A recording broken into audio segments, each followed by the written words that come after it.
पहिलो हाँसो पहिलो बोल सब याद छ।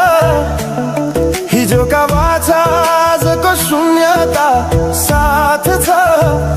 जीवनको रंग नै हरायो अचानक। तिमी बिना बाँच्नु पर्यो कति कठिन।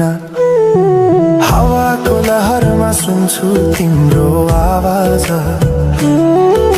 शून्य कोठामा प्रतिध्वनि जस्तो गाजा। सम्झनाको बादल मनमा जम्छ। रातको निद्रा फेरि कहाँ